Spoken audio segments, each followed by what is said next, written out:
Hey guys, I got something cool. I got the One Wish Willow. Ooh, all right. Nice. What are you gonna wish for? What are you gonna wish for, man? Yeah, what do you wish Let's see. I'm gonna wish for. Let's see. I wish for $1 billion. What? Break. No. Fucking thing is worthless. Cue the intro. You know not when the sky is falling. You know not when you feel self written too late. Cryptic stories only told unending. Teaching what we shouldn't know. I was enjoying the song. But also, jokes. It's still in here. No one broke the willow yet, man. Can't trust that thing. No, you can't trust that, especially after watching this. But Yeah. anyways, what's going on, everyone? Welcome back to the channel, and welcome back to another episode of Horror Hounds. We're on episode 20 right now, and better late than never, we're finally here to talk about Obsession. Woo! Since my theater finally got it last weekend, and I was finally able to see it, so why the hell not? Why the hell not talk about it? So, of course, you guys know my co-host. It's Mike, also the watch-along co-host. What is up, my brother?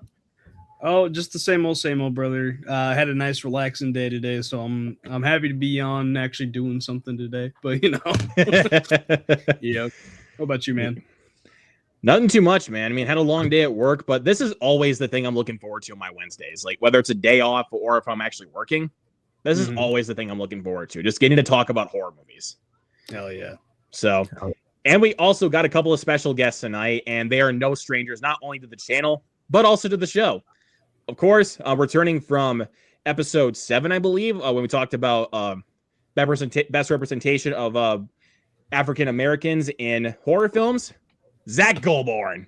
What is going on, man? Was 13 episodes ago? That's crazy. Crazy to think about, man. I'm doing good, man. I had a long day at work, so I'm excited to talk about horror films with you guys. It's going to be a really good reprieve. Yes, sir. Yeah. And our other guest tonight, he appeared on last week's episode talking about our favorite horror franchises, is Michael Entity. What is going on, man? No, don't do that. God. I thought we were having a nice stream. That was a little too accurate for me. That was good. That was good, man. Hey, I'm doing well, man. That was a lot of fun to do. That wasn't even planned. As you were introducing people, I'm like, I'm just gonna stare at the webcam until my name is called, and then just say that and just wait for everybody's reaction. You got me. But I'm doing good, man. It's been a long day at work of just moving furniture, so I'm just ready to talk about a movie that, even though I've only seen once since the theater, it's still pretty damn fresh in my head somehow. Yeah, I've actually already seen this one twice. I went and saw it on Friday, and then I saw it again the next day because I was like, it's that good. I have to see it again. Really? You saw it twice? Okay, fine. In the words of Christian Bale, oh, good for you. I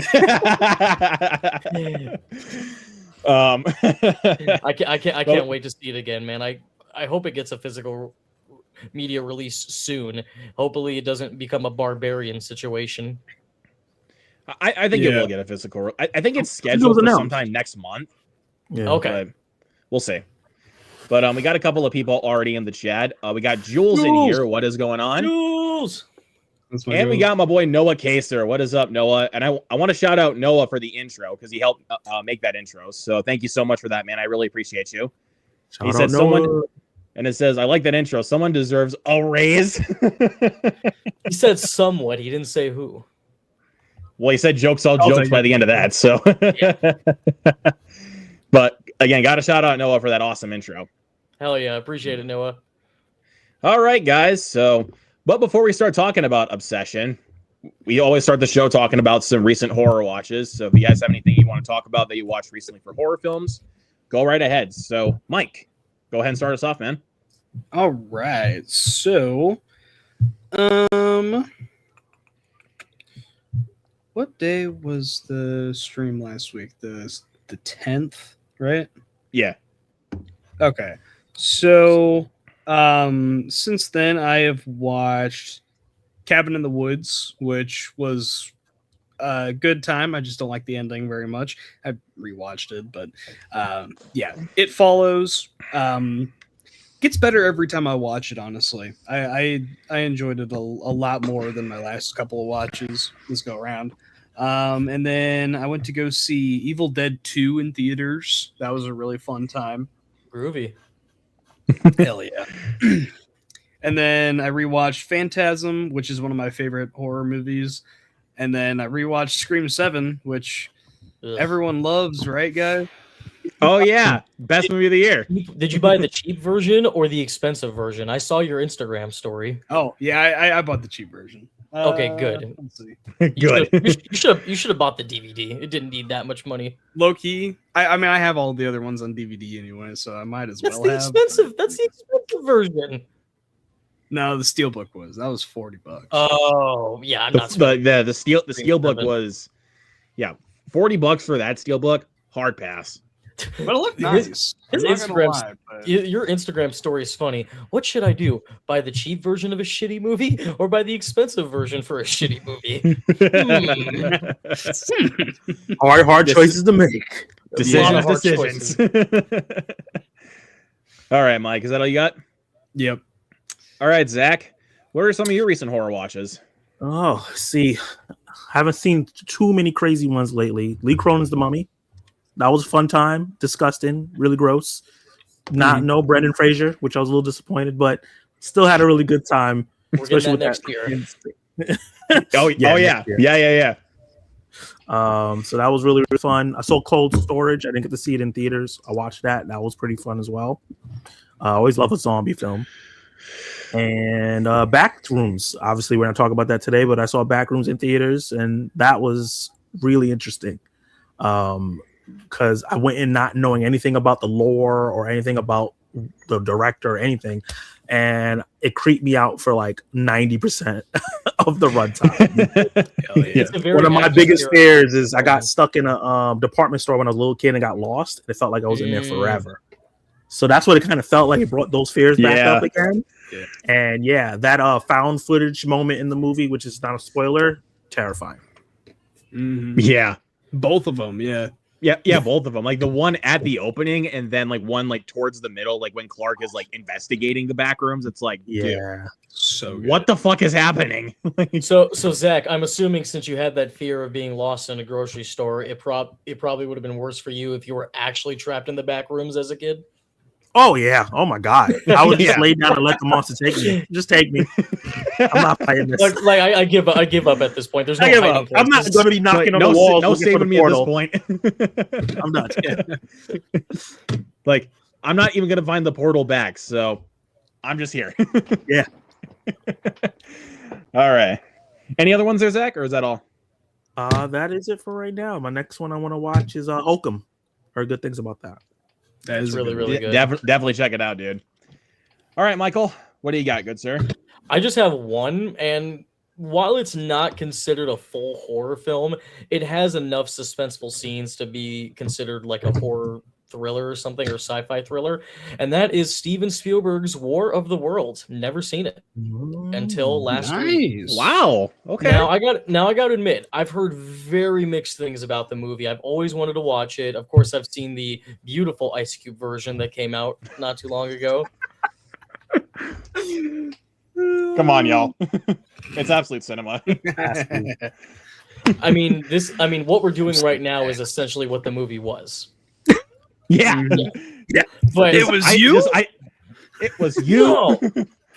Like Okay. it's just Ice Cube just basically on a live stream. That's basically what he's doing. Yeah, definitely, dude. So yeah, I watched War of the Worlds, and I gotta admit, I really, really enjoyed it until the last 20 minutes. Yeah. I think Yeah. well, and I also I think he's okay in some movies, but I've always hated him just as like his performances, not as a person. I can't fucking stand Justin Chatwin. I just can't. I liked him in Shameless. I think he's hilarious in Dragon Ball Evolution. If you guys ever want to watch a really horrendously bad one that he did, that apparently a lot of people my age actually have fond memories of, it's a movie called The Invisible. It is a gargantuan piece of garbage of a movie, and he's in it. But yeah, he is so annoying in War of the Worlds. I feel like it should have just been Tom Cruise and Dakota Fanning. In the movie, he randomly just becomes obsessed with the military and is begging for Tom Cruise to let him go. And since Tom Cruise is the father of the year in the movie, he just lets him go.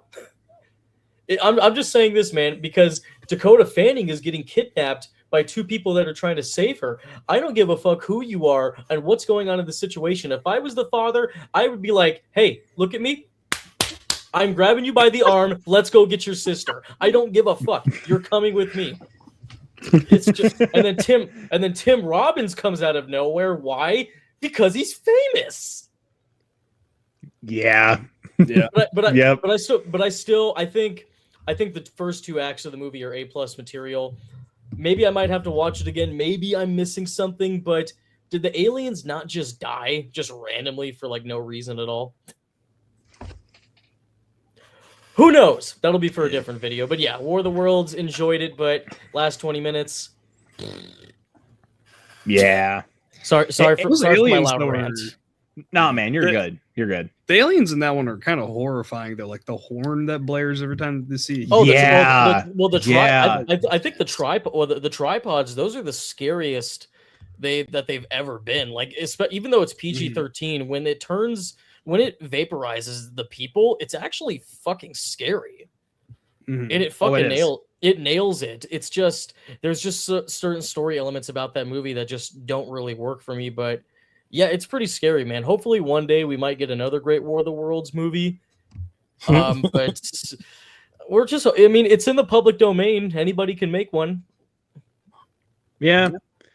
Just hopefully, like you said, another good one. Yeah. I got a few that I can talk about. I mean, mainly two, actually. I didn't go to the theater to see it, but I did also rewatch Evil Dead 2. It's a classic. Best Evil Dead movie.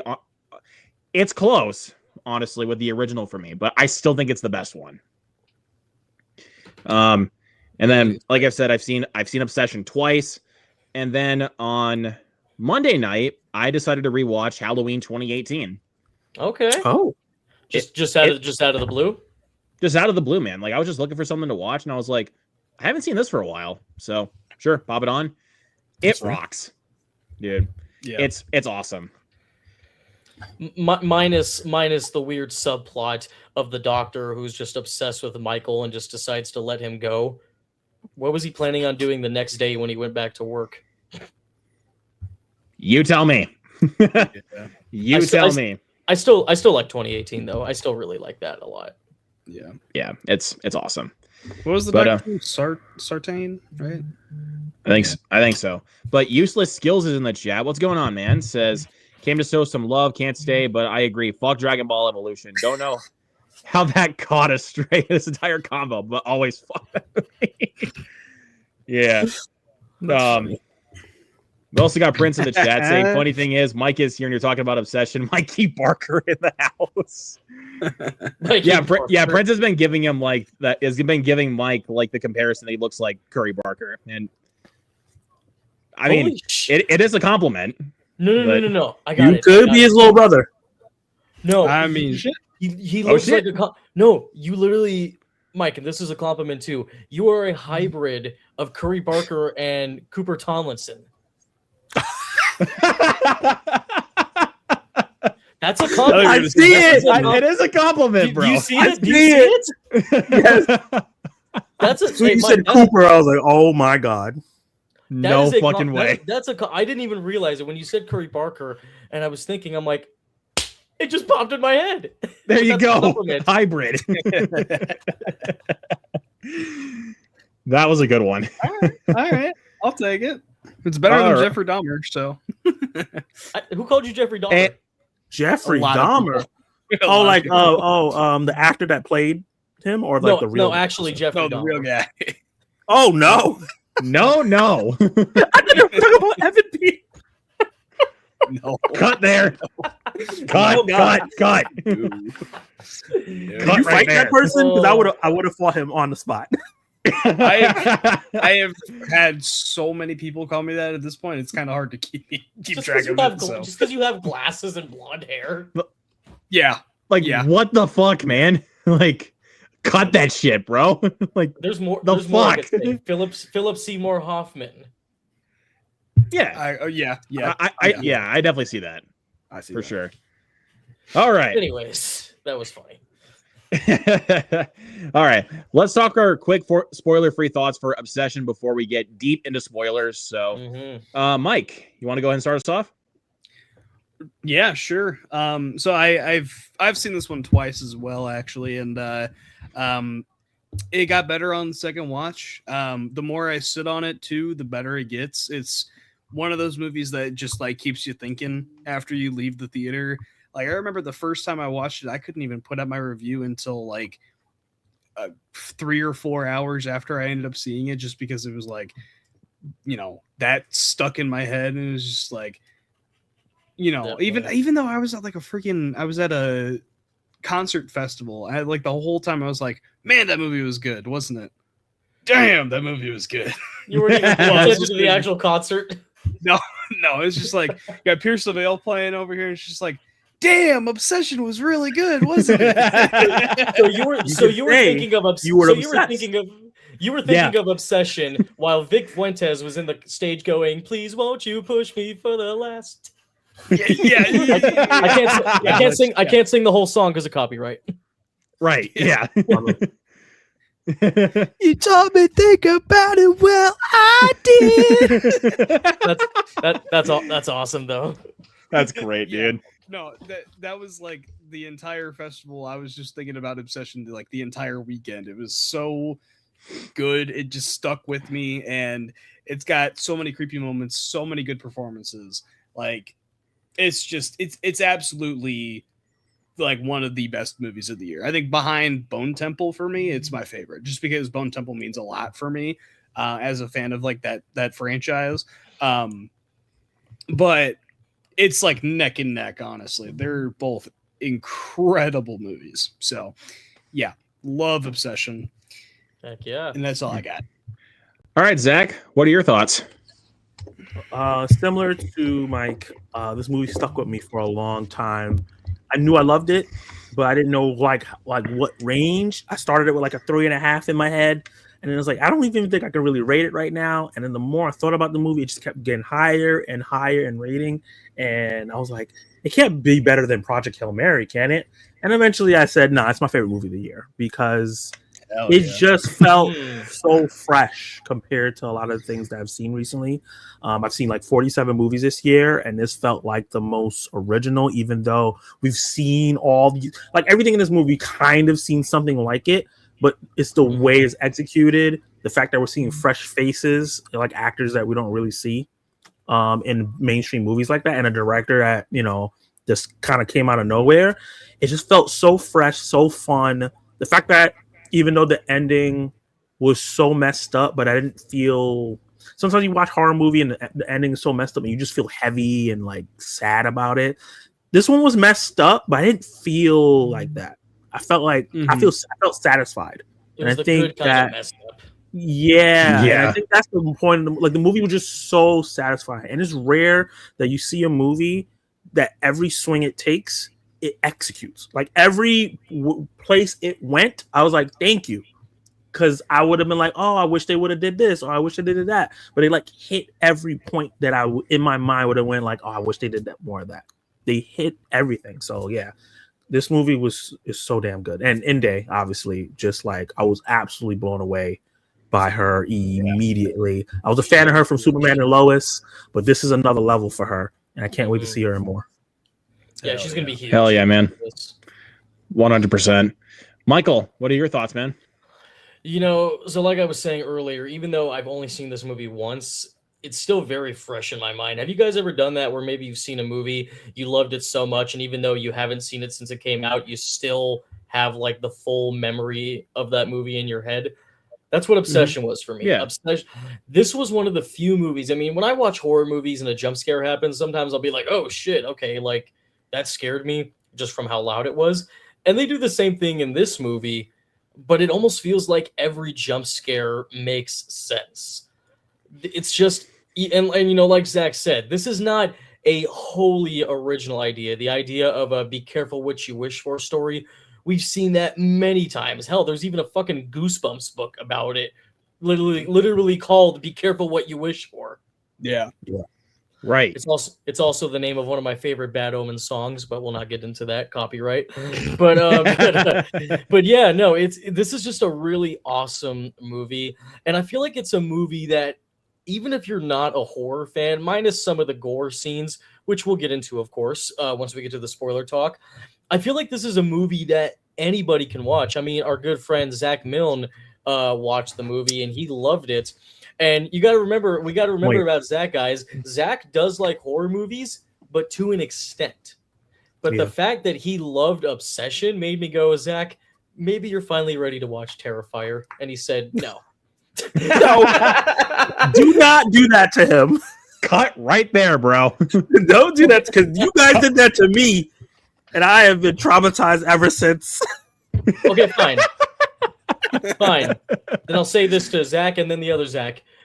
Maybe you're ready to watch Martyrs. I'm just kidding. Oh wait, no. Whoa. Hold But it no. right there, Michael. Exactly. But I Maybe think Obsession... maybe high tension. Hold it.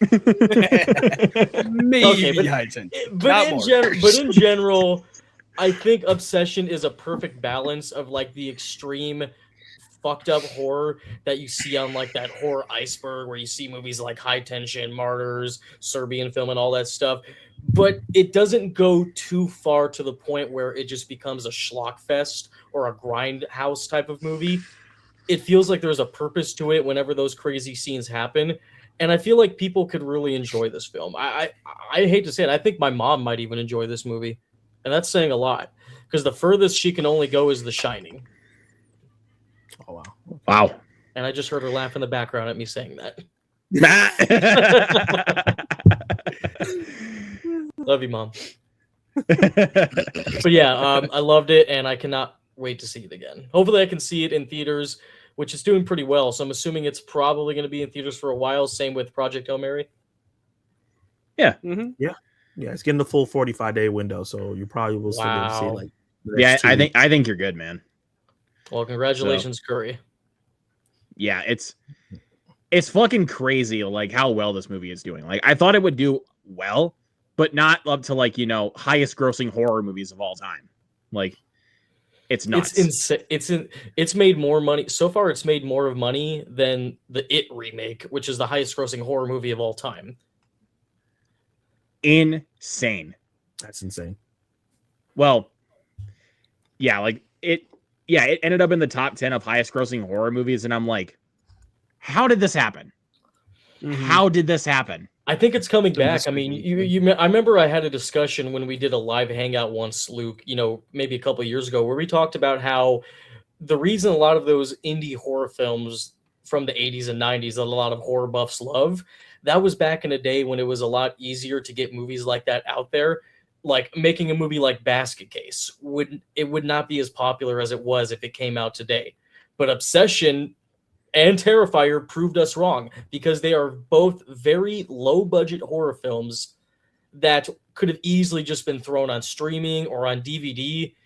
But the fact that a lot of these studios now are actually having faith, saying, hey, let's do exactly what happened back in the day. Kevin Smith made a movie for $20,000. Miramax picked it up and gave it a full theatrical release. Let's do this again. And they did it with Obsession, and I cannot be more happy for Curry Barker, just in general. Even if I didn't like this movie, which is obviously not the case, I love this movie. Even if I didn't, I would still give him so much praise. I'm so fucking happy for him. And he's also a film school dropout, too. There you go. There you go. A part of the reason why this is so successful is that Gen Z is finally starting to get catered to. I think for the last maybe 10 years, they've been trying to cater to people my age and above. Because I'm the oldest person on this podcast right now. And they've been doing like remakes of old stuff that I grew up on, or maybe even before I was even born. They're like regurgitating the same stories over and over, and people who are younger than me, 10, 15 years younger than me, don't want to see that shit. They want their own films, right? Like when my parents grew up, they didn't want to watch the movies that their parents watched. They wanted their own stuff with their own memories. And for a long time, they were not understanding that. But there's been this moment going on with things like Bring Her Back, Talk to Me, Skinamarink, and a couple other horror films that I think, you know, and like Minecraft and Friday Nights at Freddy's have bring in teenagers, 20-year-olds into the theater. And Obsession came out at the perfect time where all those people are like, let's go to the movie theaters and support movies. Streaming is bullshit. Let's keep like supporting the movies we want to see. And Curry Barker already had a following online. I think it was just a mixture of all the perfect things that you could do at the perfect time. And the movie was good, right? Like the movie actually was also really good at the same time. So that helps. Yeah. Because Passenger 100%. could have capitalized, but it wasn't good. So I gotta give a big shout. Melting. Yeah. I gotta give a big shout out to my boy Justin, who works at Horror Monger, which is a horror movie shop in Arizona. Shout out to Justin. And I love you, man, but he is the only person I've ever met so far that watched this movie who legitimately actually hated it. Wow. Yeah, he was very shocking. That's actually shocking. He's very hard to impress, and he's a huge fan of giallo horror. He loves Italian horror. And I'm like, dude, like, go check this out. But he legit didn't like it. I'm like, really? Like, what was it about it? He's like, maybe one day I'll invite him on a show and have him explain himself like a fucking interrogation. So what is it about Obsession that you just didn't? I don't know what it was. He just said he literally told me, he's like, Mike, I don't know, man. I really tried. I just couldn't get into it. I'm like, but you hated it. Wow. That'll be an interesting video to make. Why do you hate Obsession? Yeah, this is not. I'm not throwing you under the bus, Justin. You know I fucking love you. I'm just letting you know. You're wrong, but I love you. I like having different opinions out there too. Like, not everybody has to love something. So I am curious to like the people who I've seen some people that said it's okay, but hate is I haven't seen that yet. Yeah, I've seen like 2 people that I follow on Letterboxd that actually like really didn't like it. I think they gave it a 2 out of 5 or something like that. I've seen one person I follow on Letterboxd give it a 1 star. I've seen some of those YouTuber movie review like trolls where like they don't actually like really talk about the movie. There's this one guy that would post like little shorts where he would just talk about like the big movies that everybody's loving. He'll be like, "Hey guys, I went to go see Top Gun Maverick and it's bad. It's really bad. Like this is just, I don't know what the hell Hollywood is doing. This is one of the worst movies I've ever seen." And then he said the same thing about Project Hail Mary. I'm like, okay, you're just trolling at this point, man. Like, there's no way. It's kind of like the same ones I've seen for Backrooms, where like people are like walking out of the theater like, Backrooms is the worst movie I've ever seen. 0 out of 10. I'm like, you ain't even seen half the shit that we watched. Like, if that's the case, like, if you really think that Backrooms is like the worst thing you've ever seen, you ain't seen half the shit that we have watched. You haven't seen half the stuff that's come out just this year. Exactly. Like if we talk like worst, have you not seen Psycho Killer? Have you not seen Return to Silent Hill? Like, heck, this is not a horror movie, but it was horror to watch. Mercy. That movie was terrible. Luke enjoyed it. I think I'm one of the only people that actually enjoyed it, but I get what you're saying. I get it. But what else is up? The Strangers Chapter 3, for crying out loud. God, The Bride. Rough to watch. I forgot that even came out this year. I got so much. I've been getting so much crap on this Film Buffs Facebook page because I legit loved Disclosure Day, and that movie's getting a lot more hate than it is love. And I'm like, I understand the criticism Disclosure Day had, but people are saying it's a 0 out of 10, and I'm like, really? That's insane. That's crazy. I loved it. Did you guys see Disclosure Day? I know Mike saw it. I loved it. I really did. I saw it too. I loved it. I had a great time with Disclosure Day. I'll say most of the bad negative reviews I'm seeing is people's expectations based off marketing versus what the actual movie is, and not the critiques of the actual film that they got. They were. So I think this film is going to be loved a little longer. Like further away we get from the hype, I think people will rewatch it and like it. Yeah, I think. For sure. I think. Well, I mean, think about Close Encounters of the Third Kind. When that movie came out, my mom said it was huge, but a lot of people didn't really enjoy that film, but it's gotten more love over the years. So maybe Disclosure Day will be like the modern Close Encounters of the Third Kind. Maybe we'll see. I don't know. Yeah, could see that. But anyways, to get back to Obsession, talk my spoiler-free thoughts. Like I said before, I've already seen it twice, and I loved it even more the second time. Like, it's incredible. Like, I don't remember the last movie I watched that it were in a theater where I just was like once the credits started, I was just like speechless. You wanted to watch it again immediately, right? Yeah, by that point, but like at the same time, just after first watch, I was like, what the fuck? Like, I was like that, like that speechless. And my buddy Justin, who I saw it with, shout out to him, by the way. Different Justin, should be more precise. He doesn't usually get scared by horror movies, and he told me that he was freaking creeped out by it. And I'm like, it did the same for me. It scared the shit out of me. It's very unsettling, especially if you guys have seen some of the behind the scenes photos of specifically of Indy Navarrete, where like she has like some makeup on and it kind of makes her look creepy. And then when you think of the scene, you're like, oh my God, that's why she looked so much more creepier in the dark. It wasn't just because like she was just a silhouette in the dark. They did like some makeup on her that made her almost kind of look like a fucking goblin. and I was Crazy. like, maybe that's why that scene was so much more scary, and especially her crying, which unsettled me. I kind of actually got goosebumps when she was like doing that weird unnatural crying sounds. I was like, I'm looking at my friends and I'm like, bro, what the actual fuck is going on? Yeah, which we'll talk about here in a second. But this movie's great, and I'm so far, this is my number one of the year. It's honestly that good. Project Hail Mary for me. Project Hail Mary ranks in the top 5 for me, but it's incredible. But fist my bump. Fist my bump. Amaze. Oh. Just kidding. Hi, Grace. Or the Grace Rocky Six Planets. Rocky hate. Or what about yes? Or the why is science teacher doing, what is science teacher doing in space? Question. I cannot wait for that movie to come out on physical media. That's a movie that I'm not going to watch on my TV. That's a movie I'm going to take my giant 600-foot fucking projector and and play that in a backyard. 100%, man. Like Project Hail Mary is like, if you missed it in theaters, you did yourself a disservice. I just have to say it. Like, that is a movie meant for theaters. I wish I could have seen it in IMAX, but my mom doesn't like those seats where you just sit down. She prefers the recliner chairs. I'm like, God, this would have been so awesome to see in IMAX. Yeah, for sure, man. All right.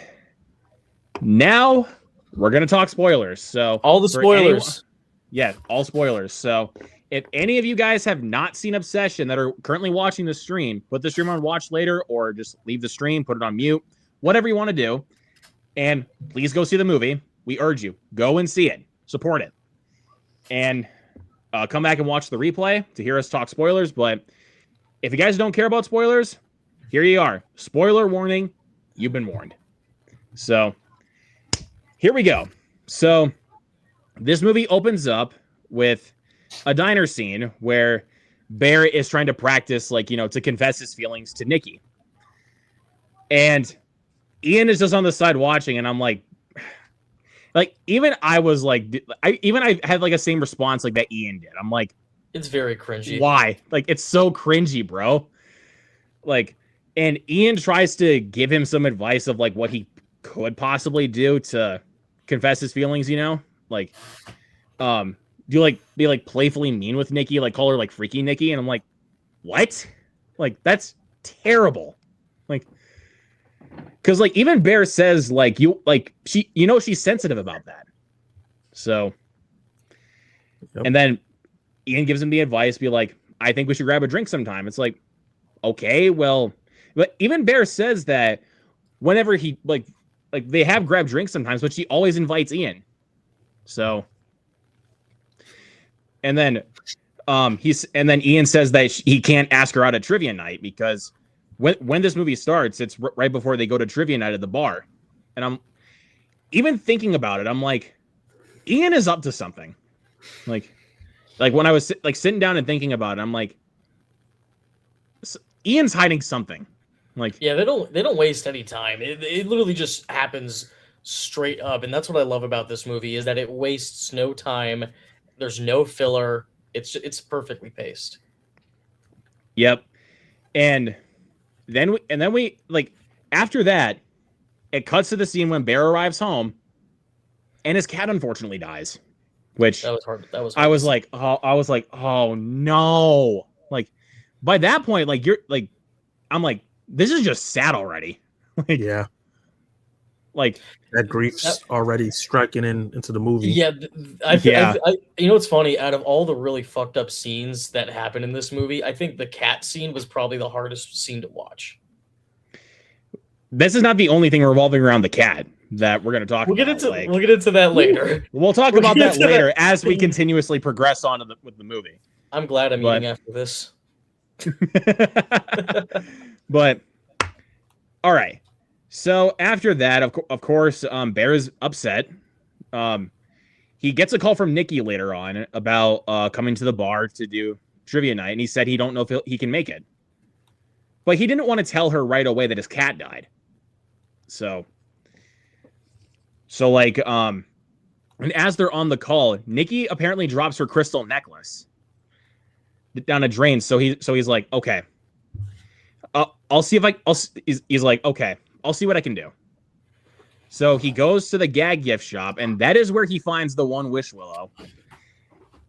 And I'm like, do you really think that Nikki will like this as a gift? Like, I doubt that, like, easily. Because, I mean, the clerk that he talked to, like, at this gag gift shop, that for looking for crystal necklaces, like, even the one that he found was like, Nikki would hate that. So he buys it, cuts to the bar. Yeah, so then they get some shots, and so then Nikki wants to go home. Like, she had a bad day at work. Because, I mean, even, like, earlier she tells Bear that she's turning in her 2 weeks notice. So Bear decides to take her home. And by this point, like, after he drops her off at home, Nikki literally gives him a shot to confess his feelings. Yep. And I'm like, dude, come on, man. You can do it. Like, you got this. Like, she's giving you a shot. Like, she asked, like, do you like me? And she said, because if you do, now is the time to tell me. Yep. And once again, he screwed it up. I'm like, dude, she gave you a fucking shot, dude. Like, you could have just said something. He was just a coward. Yeah. He was kind of... You know, it's funny, man. I really like, obviously the two main actors in this movie, Michael Johnston and Indy Navarrete. I like the fact that if this was handled by a different writer, they would have made Bear like a nerdy kid, and they would have made Nikki like the popular, hot, rude to everybody girl. But I like the fact that Nikki is actually a very kind person. She's not portrayed as a bitch or anything. Like, she is legit a really good person, which makes it even more unfortunate when this spell happens to her. Because in other movies, they would have made her a bitch, and then they would have turned her into this obsessed thing, and people would have been like, yeah, she's getting what she deserves now and everything. But they kind of switch the roles, and you don't even realize who the actual villain is until the movie actually concludes, and you're like, oh shit. Like, that's wild. I would even argue like about 40 minutes in. Like, yeah, I think it honestly becomes more clear.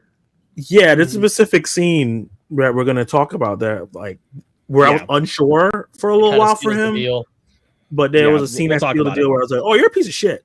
Like, I was empathizing with him for a lot of the movie, and then that scene happened, and I was like, oh, never mind. Yeah. We'll talk about it here in a little bit, but I know what scene. I think I know what scene you're talking about, but we'll get there. So then he figures, fuck it, time to try it. Like, time to try the One Wish Willow. And he, of course, wishes for Nikki to love him more than anything else in the world. Break. And next thing you know, standing right outside of the door. I'm like, That so it did work. But, like, it takes a while for Bear to catch on to the fact that it actually worked. Like, because in real life, who would think that something like that would work, right? Like, exactly. I wouldn't. Like, right, exactly. So, but I'm saying, like, us as an audience, like, we know it worked. Like, if she's standing, like, right outside her door like that, we already know it worked. But, like, of course, for Bear, it takes a little bit for him to catch on to it. Because, like... And I like how the ahead. fact that it's you're all good. I like that it's also instant because there have been some reviews I've seen with this movie where a lot of people say that the obsession factor came too quickly. They wish that it was more of a slow build. And I'm like, well, no, because that's not what Bear wished for. He wished for her to love him more than anybody. That's not he didn't say, I wish Nikki would love me, but I wish it would build slowly throughout the weeks. That's not what he wished for. Exactly. So when somebody made that review, I'm just like, that doesn't make any sense. Like, And it's still escalated. It is not like it escalated right away. Because within the scene that we're talking about, regular Nikki was fighting it. It seemed like she was fighting it a little bit, and eventually it took over, and then she became fully obsessed with him. So even that critique doesn't make any sense because it took time before we got fully freaky Nikki. Exactly, because like you said, Zach, there was a couple of moments in scenes like right after Bear makes the wish that she tries to snap out of it.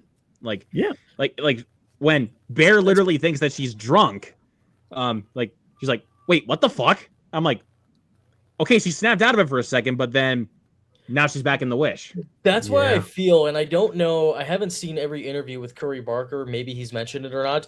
That's where it definitely starts to feel like Get Out, where like, but it's a little bit different because in Get Out, they snap out of it when they see a light, but it's almost kind of like, as you said, Nikki is constantly fighting throughout the entire film, which makes for a lot of really great acting moments, which again, if this was handed to a different writer or director, they wouldn't have added those scenes. But the fact that they added those little small details of her fighting, almost like fighting the spell, which is something that you actually might miss if you blink. But I love those little details. It adds so much more to it, and it honestly makes it even more disturbing.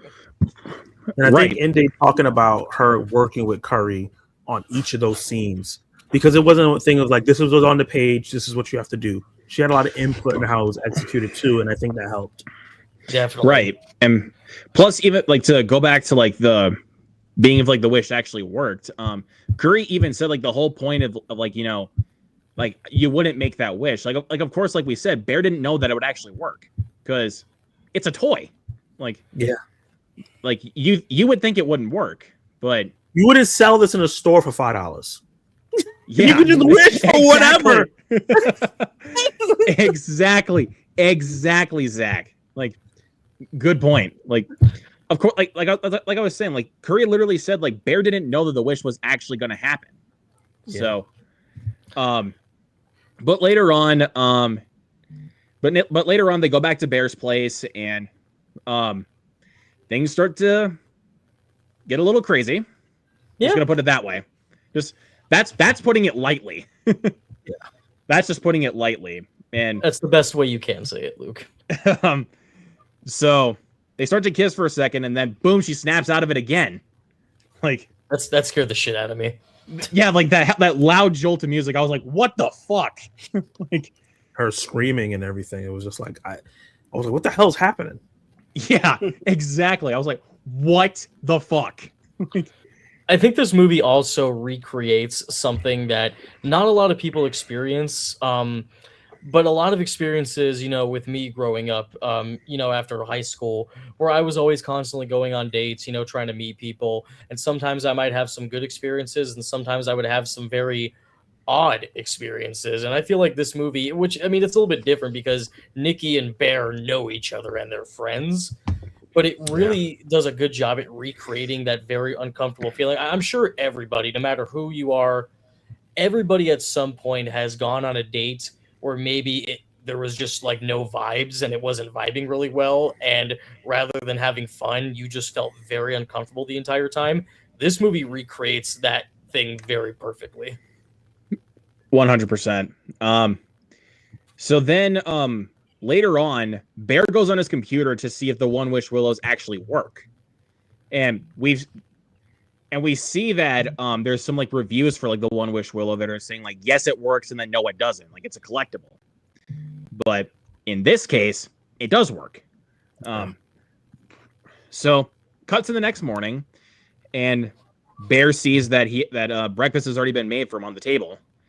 But he walks into the kitchen, and Nikki put the cat in the kitchen, and she said it's like a memorial, and I'm like, what? Like that's fucked up. Like that is so fucked up. Like, gentlemen, is that a red flag or is that a green flag? Let's start with you, Luke. I don't know about all that. And I hope you say it's the red flag. Because why would it not be a red flag? Michael, what the fuck is going on? Michael, is that a deal? Oh, sorry, Mike, is that a deal breaker for you? I mean, shit. They call her Freaky Nikki for a reason, man. Yeah, True that. I think we can all agree it's a red flag, but Yeah, it just gonna play. shows. But it just goes back into the title of the movie. It shows how obsessed Bear is of Nikki, and obviously they explain a little bit more later on as like the crazier shit goes on. But for me, and I know it's just a movie, I don't give a damn how much I'm in love with a girl. You bring a dead cat into my apartment, I'm like, hey, you see that door? Open it and walk out. Yep. And you don't understand why it's wrong, too. Like it was the confusion of I thought you would like it. What? Do you know me? Yeah, Why would I exactly. want my dead why cat the fuck would you even do that in my kitchen where I eat food? Exactly. But what I found very interesting is the fact that he was so depressed that he didn't even dispose his cat well. He just threw it in the garbage for her to be able to find it. He didn't bury it. Yeah, he didn't do like a proper burial or anything. Nothing. Even It was not even put it in a weird. shoebox. Yeah, and it just shows you how he doesn't take care of things. Like he didn't take care of himself. The apartment throughout the movie just got worse and worse. He didn't take care of that either, and he didn't take care of that cat. And clearly, he wasn't taking care of Nikki. So like he was just an irresponsible person. But it does look like it came from like him being severely depressed. Yeah, that's probably why. He does a very good job at it. And one thing I got to say about the apartment, it's a very small thing, but I don't know if you guys noticed it. But since I am always used to editing videos and doing sound effects, every time Bear opens his door, it's the same exact sound effect of a door opening. Literally the same exact sound effect used over and over. Oh, yeah. I didn't catch that, but good catch. I kept catching it, and I'm like, I know regular audience members, of course, wouldn't notice it, but for some reason, I'm like, I've literally used that sound effect for almost every short film I've done. Well, Nice. There you go. But regardless of that, after that crazy shit happens, they go into work, and Bear talks with Ian about what happened last night, and says that Nikki might be going through something, and she might need help. And I'm like, okay, that already, I'm like, dude, you know you made that wish, right? Like, but regardless of that, so after work that day, Nikki comes back to Bear's house and asks him, like, do you have feelings for me? And he's like, yeah. And I'm like, dude, you should have made that work before you made the wish. Like, Now you want to say it? now you want to say it, like, as she's standing at your door, dude. Like, you should have done that earlier on. Like, Yeah. But to be fair, yeah. But to be fair, we wouldn't have a movie if he didn't make that wish. So, like, we wouldn't really have a plot. But yeah, that's definitely an argument you can use for anything. Whenever somebody says that's a plot hole, and I'll just say, well, there would be a movie then. That's like the argument you could just use for everything. Yeah, there wouldn't be a movie if this didn't happen, you know. Mm-hmm. But yeah, like I was saying though, he should have just said it before he made the wish. Yeah. But yeah, then we get to a montage that, like, you know, kind of like a meet cute scenario in a way. Also, really quick, I gotta say what's up to Mr. Milne. Says is Luke already rocking the shirt? You betcha I am. But anyways, yeah, but like I was saying, we cut to like a montage, it's like a meet cute kind of scenario with the two. Yeah. And then we get to the restaurant scene, and it was kind of at that point, like when Bear is actually feeling like he's kind of breaking out of his shell a little bit, like, you know, actually talking with Nikki. Even does like asking like what they would want to do, and Bear comes up with the idea of like a food critic. So does like the bread, it's like slightly stale, but the butter makes up for that shit. And I'm like, yeah, that definitely sounds like a food critic thing. But but while they're on the date though, he gets one call from Ian. Of course he ignores it. But then when he gets the second call from Ian, he has to answer it because might be an emergency. Yeah. He's like, what is it, dude? And he's like, so like, okay. Because earlier on in the movie, like after he makes the wish, Nikki says that her dad has cancer. And it's like, I can already call bullshit. Like you can already call bullshit right there. Yeah. But when Bear gets to the call, Ian says that they looked into like the medical records and shit like that, and her dad was like healthy as a baby. And I'm like, oh shit. And apparently it was even revealed that Nikki actually might have friend zoned Bear. So one thing that I thought was weird, right? I think Ian is partly a villain in this, right? And I think part of Bear's low self-esteem and some of the decisions that he make, I think it's partly on Ian. But that scene was weird to me because you can't just get someone that's not your family member's medical records. So in my head, I'm like, he might have lied. And if it's true that Ian and Nikki were hooking up and doing all this stuff, he might have lied to Bear so that they would break up and then he can get back Nikki. Yeah, I mean, they don't. Yeah. They never make it clear on who's telling the truth. I mean, there's even a point later on, which we'll talk about this character more because I think she's awesome. I don't remember the actress's name, but somebody get it for me. The one who played Sarah. Yeah. Megan Lawless. Yeah, Yeah, Megan okay. Lawless. Yeah, thank you. I remember her specifically. She had a small role in the movie The Hate You Give, which is a great movie.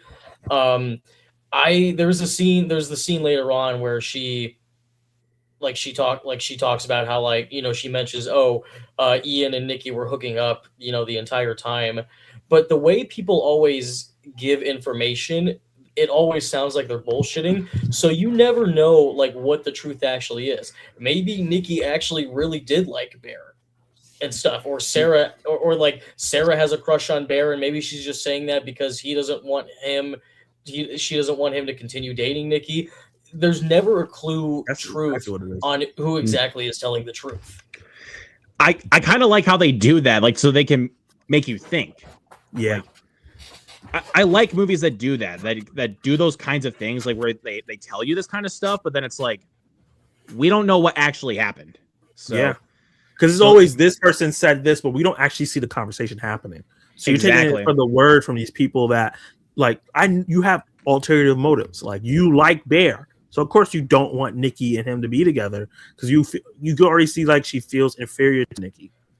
So yeah, that's a really interesting point. Well, there is a famous saying. I can't remember who quoted it, but they said true love is built on lies. Maybe that had something to do with this movie as well. That's probably what it is. Built on lies. That you could definitely make a theory about that. But definitely, that'd be an interesting video. But yeah. After he gets off the call with Ian, Bear goes back to the table, and Nikki hands Bear a gift, and it's she said it's a tiger's eye. And I was like, okay. And then Bear asks the question, does her dad really have cancer? And Zach put it up in the chat. Cuts to this iconic moment. Yeah. And I'm like even when she was doing that, I was like, stop. Like this is fucking freaking me out right now. Like, to all you guys, how do you guys believe that that movie will go on as one of the most iconic horror scenes of all time? I mean, when you guys think of iconic horror scenes, what do you think of? Jack Nicholson breaking down the door saying, "Here's Johnny." Or like, I mean, there's so many moments you can think of. I think that scene will go on as one of the greatest horror scenes of all time. Absolutely. Oh, absolutely. There's a few scenes in here that I think not only because it's a great scenes, I think that the memes and the skits and the things that people are making about it is just going to be in our minds all the time. I think people are going to be referencing things. Yes. And how There much is another scene that we'll talk about that kind of fits into that category. So I'll say two more things before we move on. Number one, how much you want to bet there's going to be a lot of girls this year for Halloween dressing up as Nikki? For sure, that red dress. Yeah, and number two, do you guys think from this performance, Indy Navarrete could be a good Harley Quinn in James Gunn's DC universe? You might be onto something, man. I don't know. Like it could happen. It could happen. And you know what? I am not opposed. And she's already part of the DC family, and they like to reuse actors. That's like a tradition in DC, where they'll take somebody from a TV show, put them in a movie, somebody from a movie, put them in a TV show. So it could happen. She could get casted in something else. Yeah, I mean, Michael Rosenbaum, Lex Luthor from Smallville, had a small, tiny little cameo in the new Superman movie. Yeah, there you go. So maybe Indy could maybe become Harley Quinn in James Gunn's DC. We'll have to find out. Only time will tell. But but of course she goes on to like, I thought we were having a nice date, and Bear's like, we are, and she's like, well, why does it matter? It doesn't matter to me anymore. And after that, it cuts to a sex scene, and I'm like, this is the point where I'm like, Bear, you are such a piece of shit. Like, yeah, that's where I completely lost sympathy for him as a character. Right when I saw that, I'm like, you've lost all credibility, man. Like, I do not. Yeah, like by that point, it's like, bro, what the fuck are you doing? And then seeing her face, it felt like the real Nikki was there but couldn't do anything. Yeah, and I was like, this is At that point, I'll even go as far as to say it. Bear was a monster. In a way. But like, it was like by that scene where I'm like, dude, what the fuck, man? Like, what the fuck? Like, fucking why? But really quick, I want to point out a couple of Zach's comments. Funny how that goes from a freaky scene in the theater to a funny Instagram reel audio. I've even seen that scene, in TikTok cap cuts, like people using that as a meme, and I'm like, it's a creepy ass scene, but like it also makes for a good meme. Like, I will say that. Because in different contexts, it's a funny scene. Like, if you take you switch it out, you can make it funny. Oh, absolutely. Absolutely. This movie's also really funny, too. Yeah, but this is the comment I was pulling up. Hey, who would you like to be stuck with, a man or a bear? This answers it. Maybe that's why Curry Barker named him Bear. Probably. He said that's not why. He said that he wrote this before that discussion even happened, but it's just coincidence. It comes out after that whole discussion. The only Bear I know is Bear Grylls. Yeah, but I was gonna say, I'm glad you brought that up, Michael. I also forgot to mention that this movie is also really funny. Like, the scene, like when Nikki first gets the witch cast on her, and then she's like, wait, what the fuck? And then she just goes over to the other side of the car, where Bear is. I'm like, I'm laughing, but at the same time, I don't know if I'm supposed to laugh because this is fucking creeping me out. It's very dark and comedy. It's great that scene was a mistake too. She did that all by mistake. She forgot which direction she was supposed to turn, and they kept it in the movie. Yeah, and then as soon as she goes back to the other side, I'm like, what the like? I literally said what Bear said. Like, what the fuck? Like, what is going on? Exactly, man. Like, I gotta ask you guys this question first, real quick. What scene, minus like the gore scenes, what scene made you feel the most uncomfortable to the point where it felt too uncomfortably real? I actually think one of them is the scene we're going to talk about next. Okay. That occurs next in the movie it's like quarter to 4 in the morning, and Nikki is not in bed with Bear. She's on the other side of the room, And she's like, I feel like you don't love me. It feels as much as I do. It's also mutual. And I'm like, like, what? Like, yeah, Zach even said it best. Like, the scene where she's standing in the corner watching him sleep was yeah, that made me very uncomfortable. Like, my cheeks were definitely clenched when that scene happened. I was terrified. What about you, Mike? That's a way to put it. What about you, Mike? What was probably the most uncomfortable or most disturbing scene that just kind of made you cringe the most? Ooh, probably the game night scene. Probably. We'll talk about that. Oh, gee. Oh, We'll, yeah. we'll get there. Right, because we haven't talked about it yet. But yeah. And Zach's comment that I just saw pop up, we'll also talk about that later on in the stream. But I know the scene he's talking about, and that scene is very fucked up by itself. But regardless, she disappears for a second, and then we hear her scream, "Why don't you love me?" Like, and then she comes back in like with a flower pot, like covering her face. It's like Nikki, what are you doing? Like, and she's like, for Sandy, okay? And I'm like, what? That was a creepy scene. And then it was so creepy. But yeah, dude, like, my God. And then they go back to bed, and then Bear tries to leave, like, but he tries to do it slowly, so that way it doesn't, like, like he tries to move slowly. And then Nikki, yes, and that got me too. Like, yeah, I was like, what the hell is happening? And then because I knew she was gonna do that, but I didn't expect it to be like how loud and how forceful. And because the thing is, like, she looks like she's sleeping so peacefully, and it just comes out of her. Her face doesn't change, her body language doesn't change. It's just this guttural, primal scream, "Do not leave!" And it was just trippy. Yeah.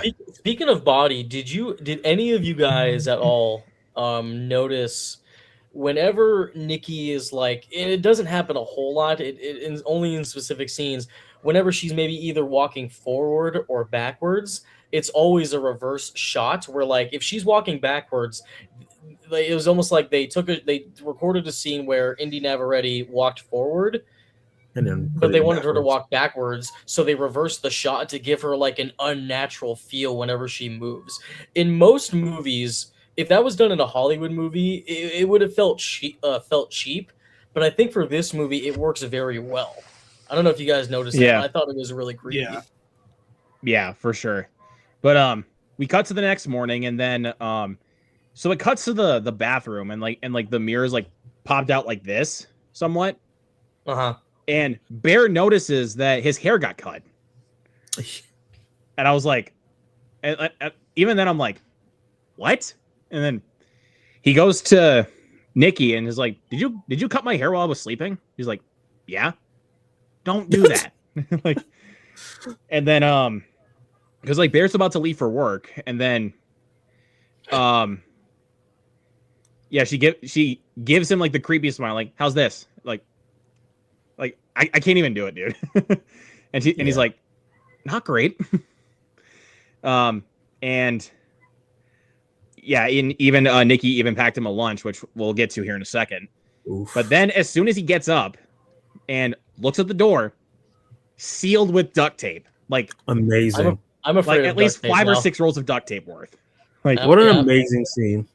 She must have bought like at least 5 or 6 duct tapes, because that's a lot of. And I'm afraid of duct tape now. I don't know about you guys anymore, but I'm afraid of duct tape now. If I see duct tape, I'll have a panic attack. Is it because of that scene particularly, Michael? Exactly. Yes. Oh my God. But yeah, so he's able to get the door open. He leaves for work, and then Nikki just spends the next like 8 or 9 hours just standing there. Like, yeah, it stands there. It's a perfect little, even though it's obviously not a recreation of the scene, it definitely reminded me of the scene in Exorcist where she's just standing there and she's just pissing herself. That's exactly what that scene is. It is. And it's very disturbing. And it's even more creepy when he comes home and like you realize she's been standing there the whole time. She's got like puke all over her, and it's like yeah, This is just so fucked up. let's backtrack for a second. So Bear's at Oh, work. yes. We forgot. So like Bear's at work. And he's talking with Sarah, and Sarah just got in like her next letter for like Luther College or something. No. And it's for art school, and it was I think she said it was like the second to last one, I think. And like she has like one more after that one. She got rejected. So and then Sarah sees the note that says My Little Food Critic that Nikki put on there. And it says, "What's the verdict, cat?" And I'm like, "Wait, what?" Until it cuts to the. I didn't know what it was meaning until it cuts to the sandwich. What was your guys' like, reaction to that scene? I literally wanted to gag. Like that is rough. So fucked up. So terrifying. And just Sarah screaming, "What's going on? What's going on, Bear?" In the background, you can't see her. Just that made me laugh. Like I was horrified at first, but her keeps saying it and him just not be able to answer her, not realizing like something's wrong with the food, just really made me laugh out loud. Mike, were you scared? Did you laugh or both? Kind of both, because my first thought was, has he ever tried Chinese food? But Oh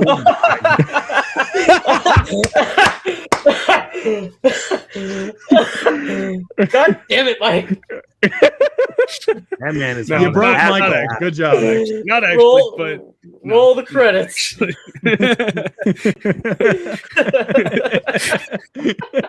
not actually, but you know, yeah. That was- I was I think Mike just broke Michael right now. that was fucking funny, dude. That was funny. But no, that scene.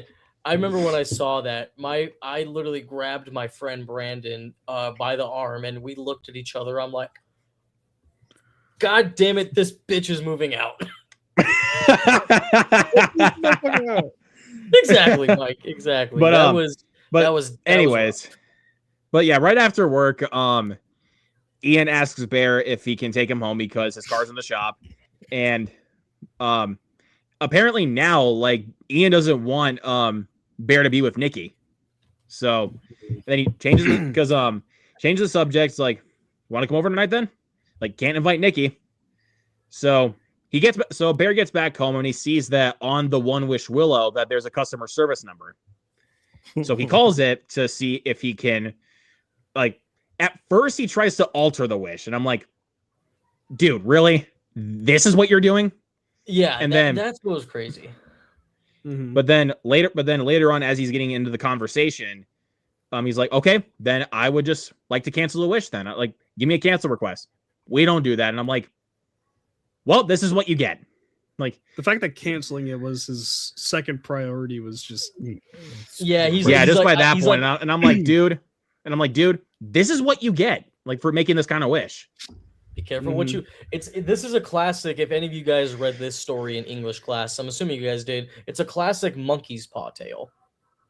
Yeah, very much. So, and then while he's still on the phone, the guy that's in charge of the One Wish Willow customer service asks if he would like to speak with Nikki, and you hear this like agonizing scream. That was so fucking terrible. That was terrible. That was horrifying. Yeah, that's one of the more horrifying scenes, and it's one of the smallest scenes that people are not really talking about that much. But it's that scene coupled with, I think maybe the next scene we're about to talk about is when I was like, oh, you're a total, like, I was slowly going to like, oh man, these are bad decisions, but I wasn't like he's a piece of shit yet. That scene, and then I think the next scene we're about to talk about were the ones where I was like, all right. Yeah, but anyways, anyways, so yeah, as Michael said earlier, when Bear actually gets into the house, he sees that Nikki has just been standing there and she's covered in vomit. And I'm like, as soon as like it cuts to her and the lights come on, I'm like, what the fuck? Like that is nasty. So then Nikki's like, I'll just go take a shower. And then while she's doing that, Bear asks her, did you cook the cat? Like, you can't do that. Like, and I'm like, dude, like, he's way too again, calm. this is the wish you made. dude. He is too calm. He was too Exactly. calm about her cooking his cat. Like that was the Nick- one scene Nick- I was like, dude, you should be freaking the hell out. She cooked your cat, made you eat it, and then you come home and she has throw up and shit all over her. You need to be freaking out. Exactly. he needs to be more than freaking out. He needs fucking mental health. Like seriously, he needs to be dealing with his mental health. He's so obsessed with this girl, he doesn't care because she's beautiful and he thinks that he loves her, which he doesn't. No, It's, no, Right. hell it's no. just so disturbing. Right. And then he tells her that Ian invited him to a boys' night, like just a guys' night. And he's like, so maybe then I'll just go. And then another agonizing scream, like, and that one also scared me. Dude, that one also fucking scared me. The sound design in this movie makes it great too, because in that scene, he's saying it. He starts talking about the boys' night, and then you hear her turn the water off Oh yeah, that's right. Good catch. Yeah. before she even Who- screams. And then he goes and says, "I'm gonna leave," and then she just. It's that insane. Yeah. Who would have thought that who would have thought that just a simple sound of somebody turning water off would be a jump scare? Yeah. I jumped I at remember that scene. it happening, and people in my crowd go that part because I Cory thought she was going to Barker. run out there and punch him in the face. You're not leaving Yeah. me. No way. Cory Barker is a genius. He made the sound of somebody turning the water off terrifying. How do you do that? But He anyways, just did. they go to Ian's house. They're at the party. I mean, and you can tell that no one is happy for Bear, that Nikki's finally with him. Like, No. easily. Like, you They're can all tell weird, that. They're all weirded out by it. Even He doesn't Sarah at have one any point- good friends. Even Ian and Sarah are of course weirded out by it. Yeah, even at Sarah's kind of just like, it's kind of weird how you guys are just dating all of a sudden. Like, they know. I mean, obviously they don't really say anything, but it almost feels like something very suspicious is going on, but nobody's saying anything. But like Exactly. even in the car ride over there, or the car ride where they had a conversation about the party and not inviting him, Ian said if everybody feels like you're taking advantage of her, and he's like, "What are you talking about?" Because if someone is going through a mental crisis, let's believe the wish didn't actually happen, and reality was that she is having a breakdown because her father has cancer and is dying, and she's having an existential crisis thing about leaving the job and not being where she wants to be. Him taking her and doing all these things is taking advantage of her at a very low point. Yep. Yeah. Good call. Yeah, even if this wasn't a horror movie in a traditional sense, that would be terrible to do to somebody. If this was like a regular drama. So I think they did a really good job of that. So when you see them come together, everybody's already probably been gossiping about them for how long that montage was, and you could feel it in the room. And I think that's brilliant. Absolutely. Yeah, they do a really good job with that. And of course, of all things, that they're the game that they're playing at the party is Jenga. So A weird version of Jenga. I've never seen that. they before. do one where they pull the block and they have to do the thing that it says, like whether or not it's It's like a truth it's or like dare, a truth or dare kind of thing, or it's like a punishment, Yeah. So the guy sitting next to Sarah and Ian gets the block that says switch spots with anyone, and he decides to switch spots with Bear so he can sit next to Nikki. Mhm. And she just gives the guy the death glare too. Yeah. He's like, what kind of spell did you put on her? and then everyone, and when she continues laughing, I'm like, okay, it's not that funny. No, thank you. But anyways, Yeah. so then it's her turn. Or no, I think it's it was somebody else's turn. I think it was they- Nikki's turn. No, before it was. I think it was before Nikki. Oh, okay. Somebody gets I think it was somebody grabbed a block and it said get Jello shots or something for somebody, or take a drink for somebody else's block. I think is what it was, and they chose Ian, or Ian chose somebody else. I don't remember which one, but regardless. And then Nikki gets her block, and she reads this really creepy fucking monologue. It's really long, and I'm like, And then everyone goes silent. And that's one of the most Everyone. important monologues, and because it kind of colors the whole movie, because it kind of talks about like a brother and a sister having an incestuous relationship and how wrong it is. Ugh. And if she Yeah. friend zoned Bear and she kind of grew up with him at that point in their friendship, she probably kind of saw him as a brother. Yeah, that's probably So what it is. I never And thought now of they're that. having sex and doing all these things. So it kind of defines like what is happening. The Yeah. willow tree, and then the little wish thing is a willow. It tied. Yeah, all the together. branch like literally Maybe- says like by the end of it, like a love that only the branch of a willow tree could conjure. And I'm like, Conjure. and I'm like the way she delivers the line is perfect. But like That's after the she's Oscar. done, Like if they need an Oscar reel, just that monologue alone. Here, this is why hell, she I've even heard that Focus Features is already like campaigning this movie for awards, and I'm like, fucking do it, please. please. They've done that Fucking a do it. lot.